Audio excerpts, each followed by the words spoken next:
Good morning guys! Siyempre, Starbucks pa rin. At ito, para sa ngayon, update lang muna tayo ng mga new arrival natin. So ito, meron tayong Toyota Race. Then itong ating 4x4 na Nissan Terra. Yan, top of the line, available pa. And then sa mga naghahanap ng pang low budget, 200k plus budget, meron din tayo ngayon. And then sa mga naghahanap ng Mazda na hatchback, meron din. Okay? So start na muna tayo siyempre dito sa ating Toyota Race. Okay, so unahin ko lang tong ating Toyota Race. Ayan, baka may naghahanap ng tipid sa gas na compact SUV. So ito, new arrival natin. 2023 model Toyota Race G. Ayan, 1.2 gas engine, automatic transmission. Guys, 19,000 lang yung mileage nito 19,000 mileage, syempre. Ayan, with service record, okay? Ang asking naman dito ay 728,000. 728,000, syempre kasama na rin dyan ang transfer of ownership. At negotiable pa naman yung ating price. Okay, so ayan, isang mabilis na ikot lang. So ito, Monday yung kanyang coding. Naka LED headlight. Siyempre, day running light. Meron na rin fog lights. At siyempre, napakasariwa pa ng kanyang pagka-red. Halos bago pa siya.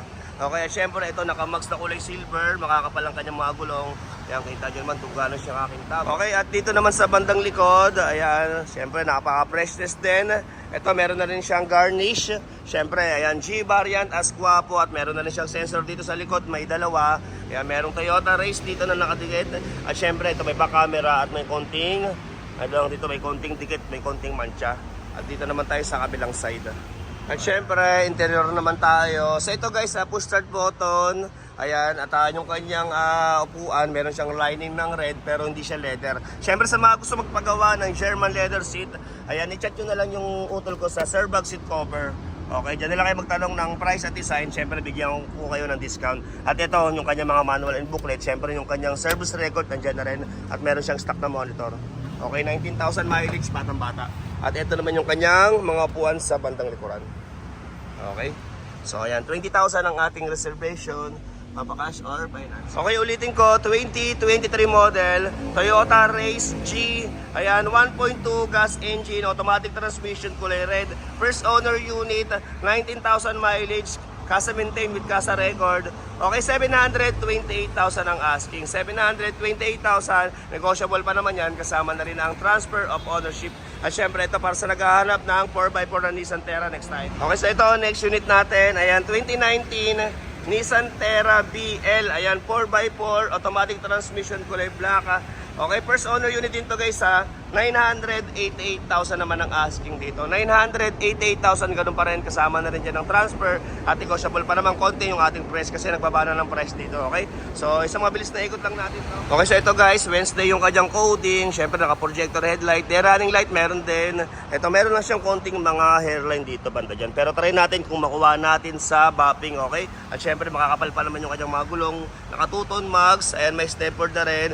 Syempre dahil BL, ito, naka 360 camera na rin, naka tint with rain visor, ayan, naka chrome na mga hawakan. At ito naman tayo sa bandang likod. Ayan, medyo nasagad na yung parking. So dito sa likod may mga sensor na rin, may apat. Ito meron dyang BL, syempre back camera meron din. At syempre silipin naman natin yung kanyang so ito naman yung loob ng ating unit. Ayan, 50,000 yung kanyang mileage, syempre yung kanyang manual and booklet. Andito pa naman kompleto. Ayan, 2.5 engine pala to guys. Ayan, may stock na monitor, push start button na rin. Syempre naka leather seat lahat ng kanyang mga upuan. Ayan, naka power seat na rin to guys. Okay, at ito naman yung kanyang mga upuan sa bandang likuran. Ayan, Nissan Terra BL 4x4, top of the line.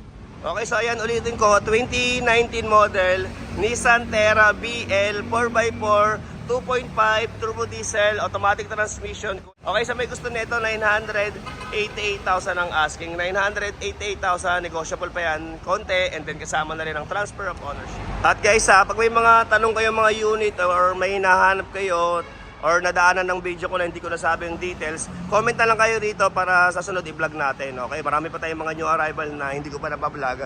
At syempre yung mga pick up natin, i-upload ko na lang siguro mamaya. Okay, so ito mga new arrival din natin yan. Okay, so next na tayo sa ating Hyundai i10 sa naghahanap ng 200k plus budget. Next unit natin guys, ito first owner unit din.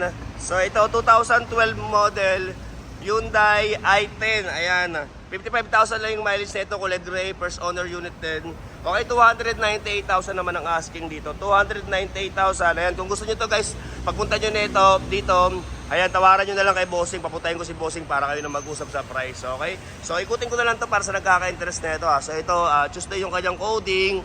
Ayan, medyo ayan, naninilaw na yung kanyang headlight. Pero syempre, kasi 2012 model, kaya given na yan. Pero yan, makakapal pa naman yung kanyang mga gulong, naka-hubcap. Ayan, meron na rin siyang dashcam. At syempre, pasilip naman natin dito sa bandang likod. Okay, so ito naman yung kanyang likuran. Ayan, meron na rin siyang sensor, may dalawa. At syempre, interior naman tayo. Okay, so ito yung loob ng ating Hyundai i10. Ayan, 55,000 mileage, first owner unit. Ayan, wala lang siyang seat cover. Guys, kung gusto nyo to guys sabihin nyo lang ako kung kailan nyo gusto tignan. Ayan, baka ibigay ito sa tawad nyo kahit malalim. Si Bossing naman natin dito, madali kausap. Okay? Ayan. Okay, next unit natin guys. Ito, baka may naghahanap ng hatchback na ito, napaka-sporty ng look. So ito, 2017 model, Mazda 3 Sky Active hatchback. Ayan, 2.0 gas engine. Kaya ito, hindi siya ganun katipid sa gas. Pero syempre, baka may naghahanap ng ganitong unit. So ito, ang asking natin dito ay 488,000. Ayan, 488,000. Pero syempre, ganun pa rin.